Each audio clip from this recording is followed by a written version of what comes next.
Welcome back to Arc Tutorials. This is Masterclass series on FastAPI. In the first part, we have done the installation and we created our first route. If you have missed it, do check this out in the playlist. Today, I'm going to show you how to do dynamic routing. Extremely important, you will not sit and write all the URLs in the functions. Instead, we'll have dynamic routing. That's what we are going to implement today. If you find value in my tutorials, hit that like button. If you have doubts, comment, you want to learn, subscribe, want training one-on-one, email me. Let's start coding. All right, so this is what we did in the first part, which is installation, running the app, and the first endpoint. Today we are going to extend and make it dynamic routing. Let's go ahead and learn the dynamic routing. All right, so what we are going to do in today's episode, you don't want a separate function for each endpoint. That doesn't make sense. You can't build a scalable application with that. Instead, you can get dynamic ID from the URL and then pass it to a function to get that respective data.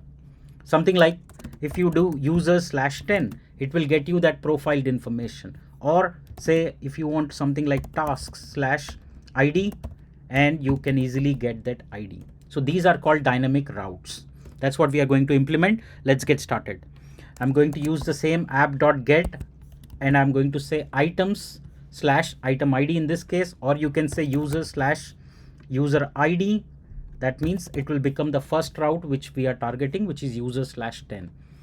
Now, once you have this, let's go ahead, implement a function and say definition and get user and pass that user ID as a param. All right. And that's what it would do. You will define the type of it. So you're going to say user_ID followed by int. This is what you would write. So basically you're passing a function, a parameter to this function called getUser. This value is what is dynamically coming from the route. Now, in simple case, what we can do here is just let's return it so we know that we are seeing the correct data. And once you have it, you can also add some more alternative things to it and say status, right? And say status verified or something like that. And now let's go ahead and use our uvcon and then followed by the name of the file, followed by the app name, and then reload. I'll show you hot reloading also in just a bit. Once our app is up and running, click on it. You see hello world because our PyCharm code says if you land on slash, show hello world. Now let's go ahead and invoke this route, which is /users/10. So it says user ID is 10 that was captured from the dynamic route. Now I'm going to pass it 100 and it says 100.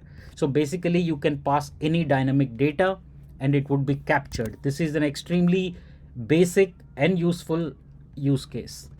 Now I leave this as a homework for you. How do you implement tasks?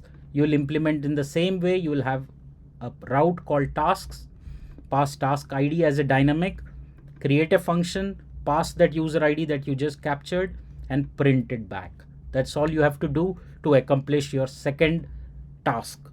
Now, if you want to change, instead of verified, I'll say active.